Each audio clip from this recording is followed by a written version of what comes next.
च देव ब्रूह्यथा च नः शर्म यक्ष विवर्धा आह स्तुहि श्रुतम् गत्तसदम् युवानम् मृगन्न भीममुपहर्तृमुग्रम्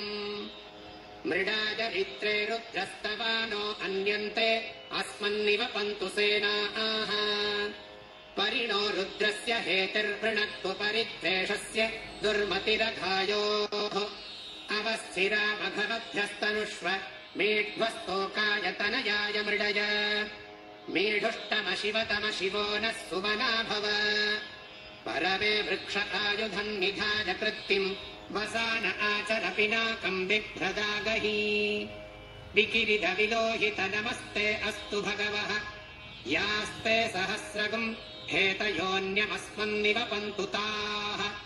सहस्राणि सहस्रधा बाहुवोस्तव हेतयः तासामीशानो भगवः पराचीना मुखाकृती सहस्राणि सहस्रशोजे रुद्रा अभिभूम्याम् तेषाकम् सहस्रयोजने वधन्वानि तन्मसि अस्मिन् महत्यर्णवे एन्तरिक्षे भवा अधि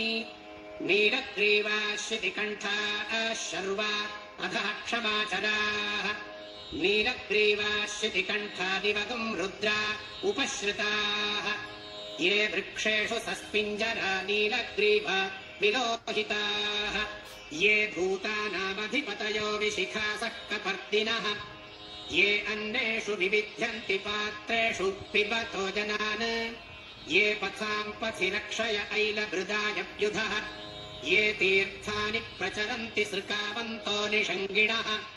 य एतावन्तश्च भूयागंसश्च दिशो रुद्रावितस्थिरे तेषागम् सहस्रयोजने वधन्वानि तन्मसि नमो रुद्रेभ्यो ये पृथिव्याम् ये एन्तरिक्षे ये दिवि येषामन्नम् वातो वर्षमिषवस्तेभ्यो दश प्राचीर्दश दक्षिणा।